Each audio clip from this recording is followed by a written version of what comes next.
Most people assume poverty is only a shortage of money. I think that misses the real point. Poverty is not just a number in a bank account. Poverty behaves like a gravitational force. It is a trap. It is a closed-loop system that keeps people inside, spinning their wheels until they run out of energy. I have come to think of it as the physics of poverty. If you want to understand why people stay stuck, you must understand rocket science. When a rocket tries to leave the Earth, it fights gravity to reach orbit. It must hit a specific speed. We call that escape velocity. If the rocket uses almost all of the fuel but still misses that speed, it does not get 99% of the way to the moon. It falls back to Earth and crashes. That is exactly what happens to a great many working people. You work hard, you save a little money, you try to climb out of the hole, you get halfway up the wall, then something happens. The car breaks down, you get sick, the rent goes up, gravity kicks in. Because you never reached escape velocity, you fall all the way back to the bottom. You often fall lower than before because now you are discouraged, tired, and carrying even less fuel. That is exactly why working a little harder often does not work. Inside the physics of poverty, linear effort can produce no lasting result. To break the gravitational pull, you need far more force than most people imagine. That is not because of a conspiracy, it is because of mathematics. Poverty is expensive. When you are poor, almost everything costs more. You cannot buy in bulk, so you pay a higher unit price for food. You cannot afford good boots, so you buy cheap boots that break every year. You cannot afford the dentist while the problem is still small. So you wait until the tooth rots and the bill becomes far larger. This is what people mean when they talk about the boots theory of socioeconomic unfairness. A rich man can buy one pair of high-quality boots for $50 and wear them for 10 years. A poor man only has $10, so he buys the cheap pair. The cheap pair falls apart after 1 year, so he buys another pair the next year and another pair the year after that. At the practical level, over 10 years, the poor man spends $100, the rich man spent $50. The poor man spent twice as much money, and his feet were wet the entire time. That is the mathematics of being poor. The system charges you a penalty for lacking capital. It charges late fees. It charges overdraft fees. It charges high interest rates. It charges you a premium because you are perceived as a risk. So you are running a race with a heavy backpack while the rich are running with the wind at their backs. The most dangerous part is this. Poverty is not only external, it becomes internal. When you stay trapped in this loop for too long, it changes the way your brain works. It puts you into constant fight or flight mode. You stop planning for 10 years from now and start worrying about 10 minutes from now. You become reactive instead of proactive. That is the cycle of poverty. Low income leads to stress. Stress leads to bad decisions. Bad decisions lead to no assets. No assets lead back to low income. Round and round it goes. A perfect vicious circle. The laws of physics can be broken if enough force is applied in the right direction. To escape, you are going to have to understand the 5 chains holding you down.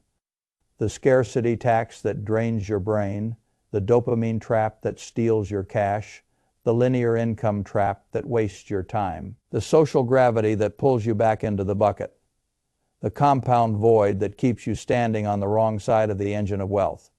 Once you break orbit, everything changes. The friction falls away. The silence comes. You can finally move. But first, you are going to have to survive the launch. The first loop is the scarcity tax. Most people think that if you simply hand a poor person money, the problem is solved. Sometimes it helps. Often it does not solve the structure. That is one reason lottery winners can receive millions and still be broke again in a few years. Poverty is not just a lack of cash. At the practical level, it is a lack of cognitive bandwidth. When your mind is consumed by financial stress, your processor is damaged, you cannot see far into the future because you are too busy fighting the present. You are trying to solve long-term problems with a brain stuck in survival mode. That is the scarcity trap.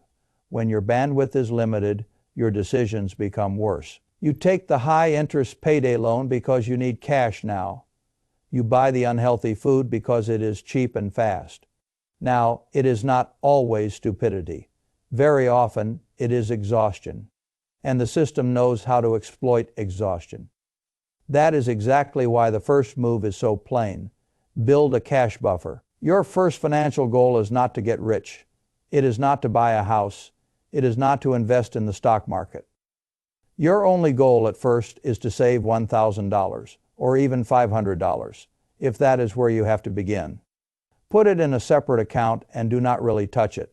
That money is not for spending. It is for buying back your brain. When you have an emergency reserve, the car breaking down becomes an inconvenience instead of a disaster. When you have a buffer, you do not have to take the payday loan.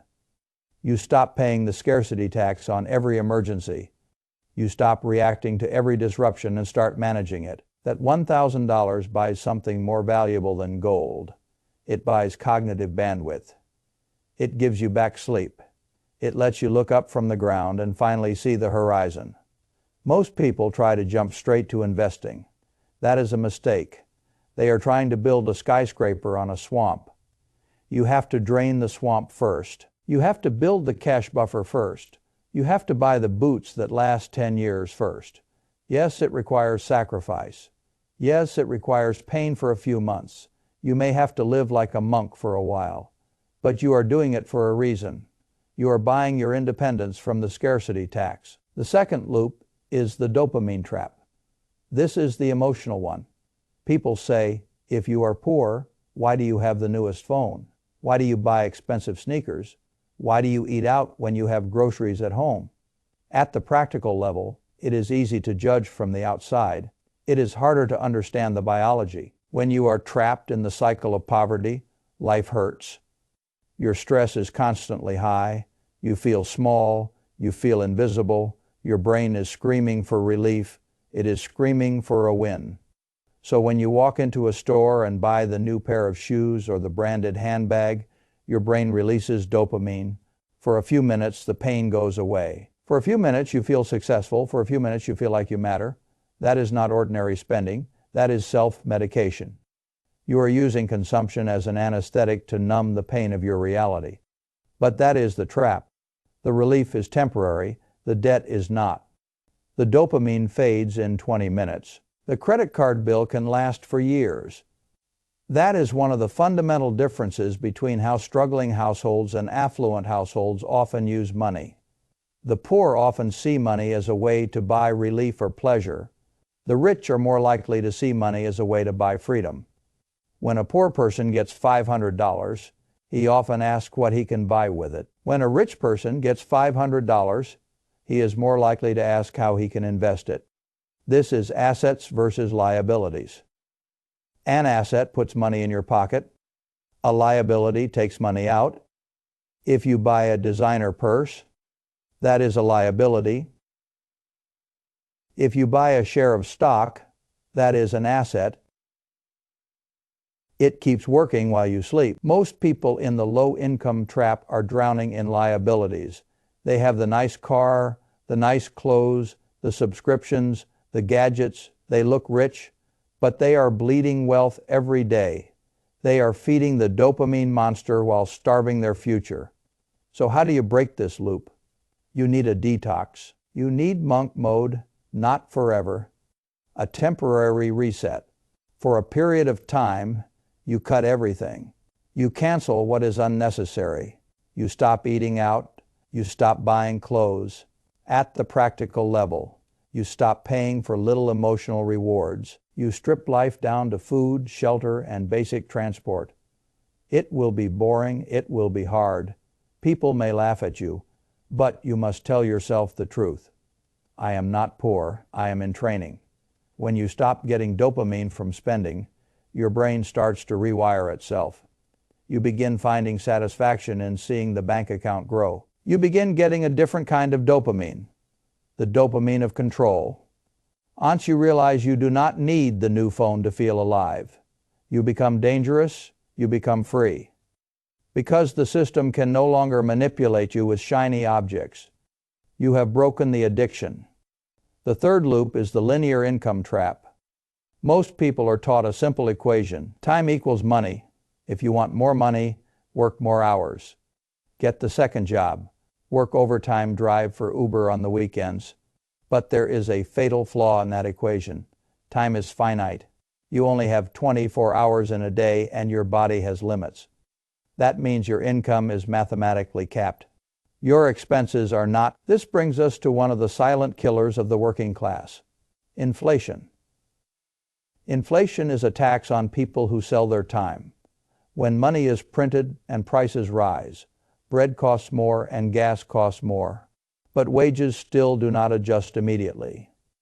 Wages are sticky. Your boss may wait a year or two before giving you a 3% raise, and by then inflation may already have eaten far more than that.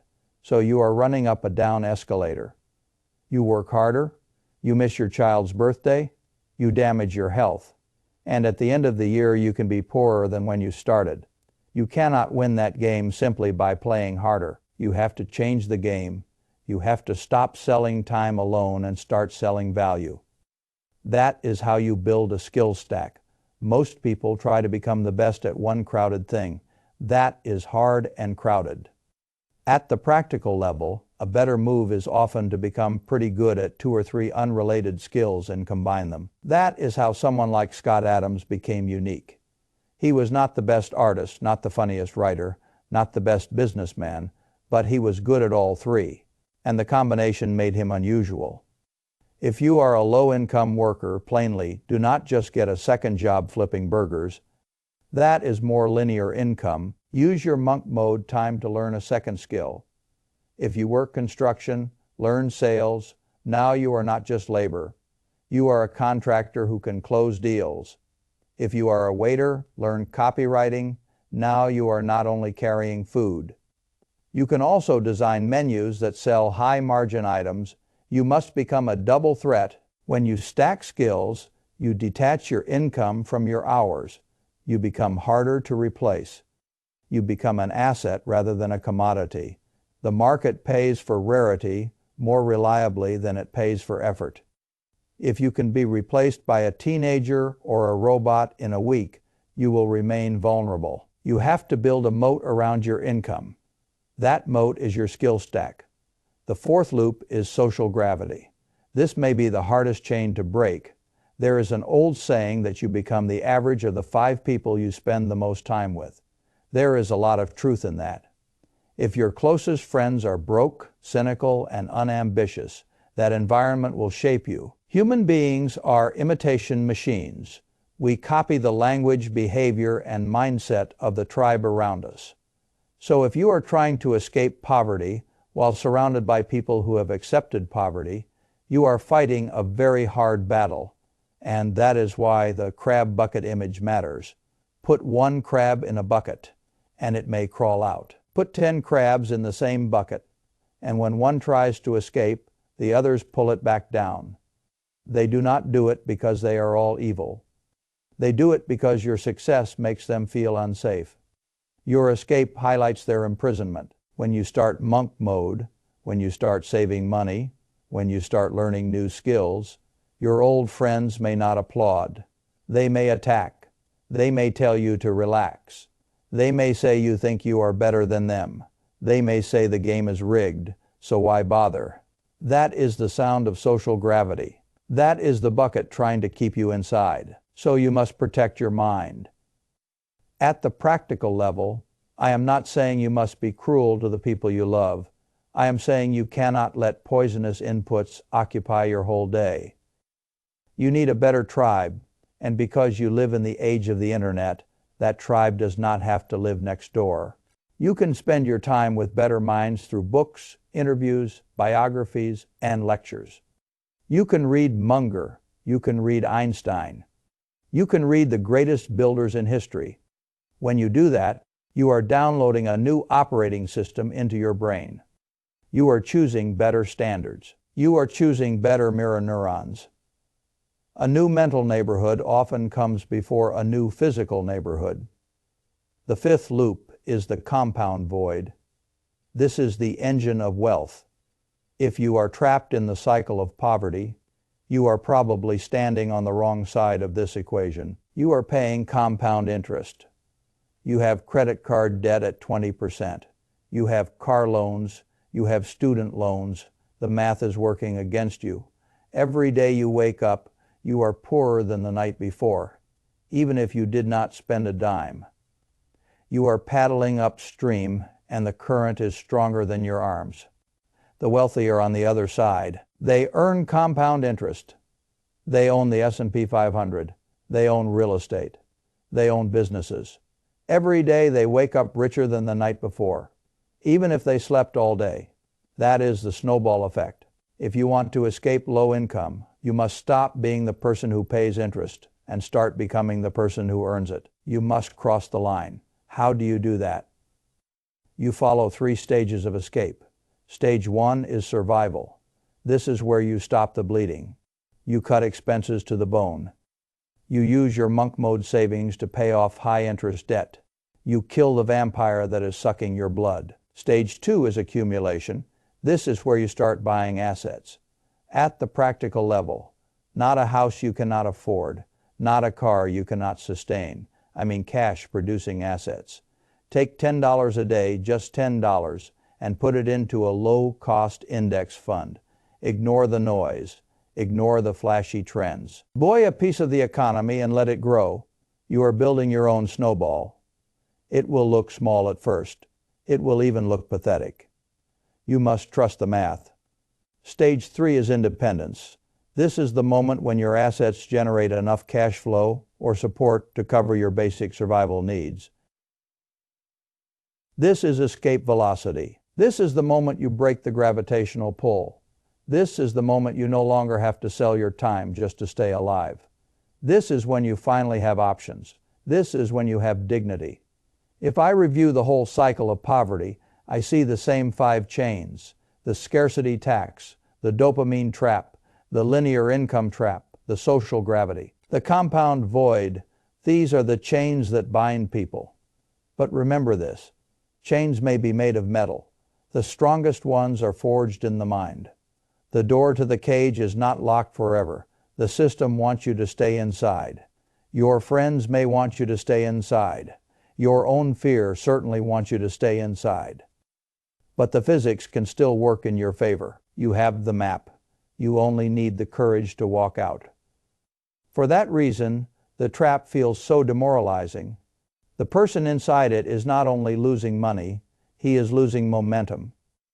And once momentum is lost, even a simple setback feels heavier than it should feel. A family that had almost started believing in progress suddenly has proof, at least emotionally, that progress is fragile.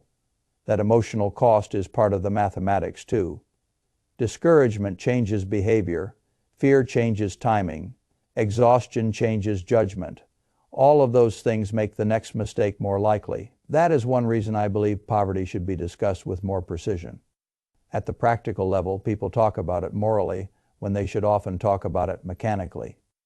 The poor are not always losing because they refuse to move. Very often they are losing because the slope is steeper than outsiders imagine, because their margin for error is smaller than outsiders imagine, and because the price of one mistake is larger than outsiders imagine.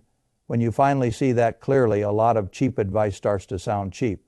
The line that poverty is expensive is not rhetoric. It is description. It means the household without cash reserve is forced into bad timing over and over again.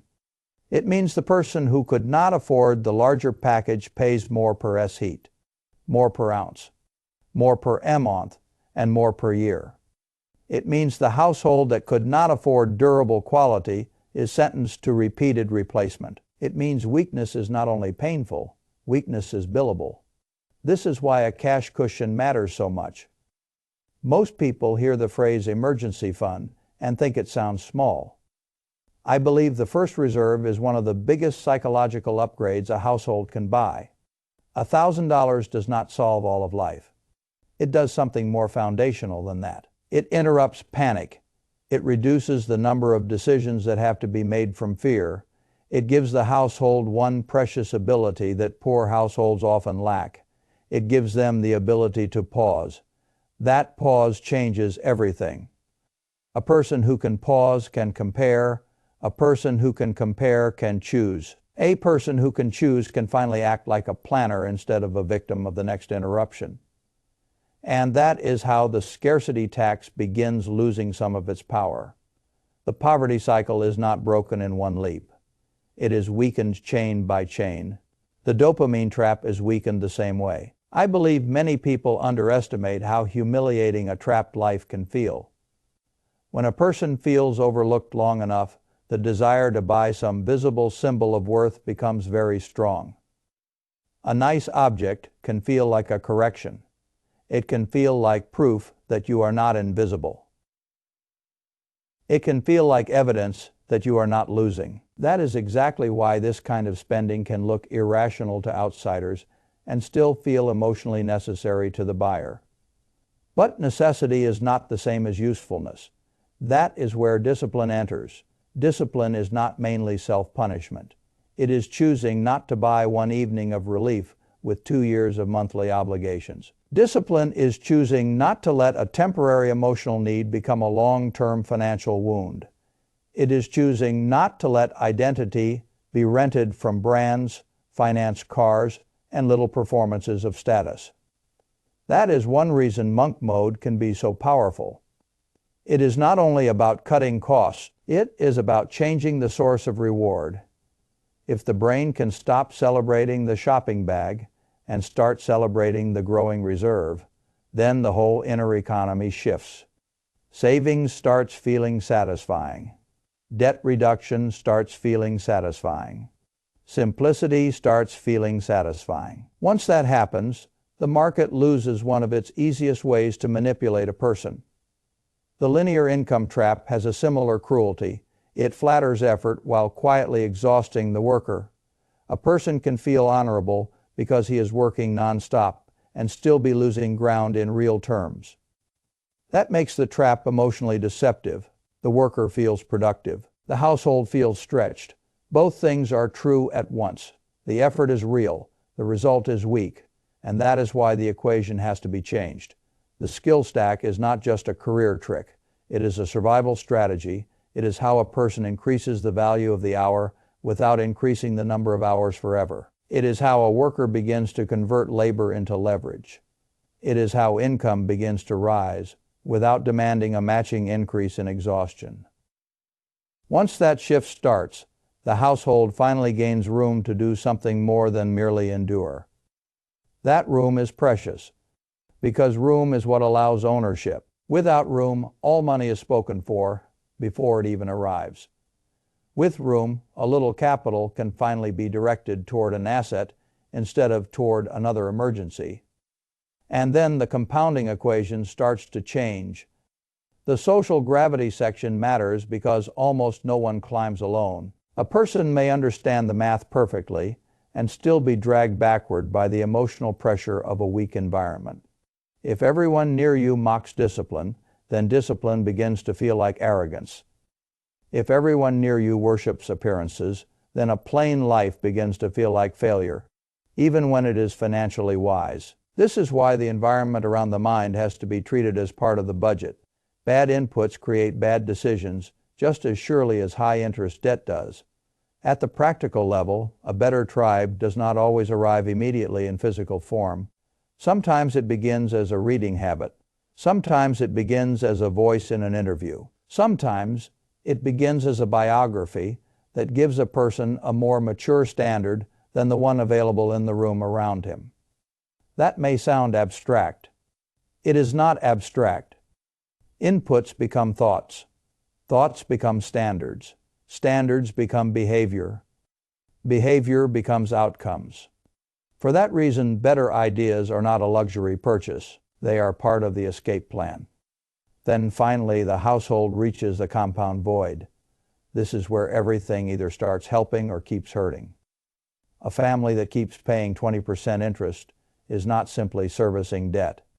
It is feeding a machine that gets stronger while the family sleeps. A family that begins even the smallest habit of buying productive ownership is not merely investing.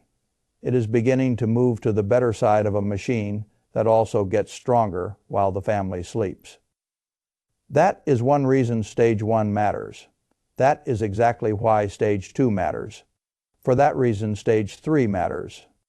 People want independence first because independence is the most attractive word. But optionality rests on survival and accumulation the way a roof rests on walls. If the walls are not there, the roof is fantasy. Survival means the household stops leaking. Accumulation means the household finally starts owning. Freedom means enough ownership exists that labor is no longer the only pillar holding up the whole life. I have come to think many people become impatient right there. They want the snowball to look impressive too early. But snowballs are never impressive in the beginning. They are only impressive to people who understand what repetition can do. $10 a day looks absurd to a person who worships spectacle. It looks serious to a person who understands compounding. The same is true of debt reduction. Small progress looks boring in the month. It is made over years. Boring progress becomes a different life. This is why the final summary matters so much. The scarcity tax drains the brain. The dopamine trap drains the wallet. The linear income trap drains time. The social gravity drains ambition. The compound void drains the future. Once a person sees these chains clearly, his problems stop looking random. The loop becomes visible. And when the loop becomes visible, the exit begins to look real. That does not mean the exit is easy. It means the exit is intelligible. And once a person has a map, a real map, he no longer has to confuse motion with progress. He can start applying force in the right places. This is why I would always choose clarity over comfort. Comfort without clarity keeps people trapped. Clarity, even when it hurts, gives a person the chance to build the force required for escape. In the end, the real victory is not simply having more money. It is standing outside the loop. It is looking at life and knowing one bill cannot destroy the month. It is knowing one employer cannot destroy the year. It is knowing that time, once the enemy, has finally become an ally. At the practical level, that is what orbit means in ordinary life. That is what escape velocity buys. And that is why I see it this way. This subject matters far more than most people realize.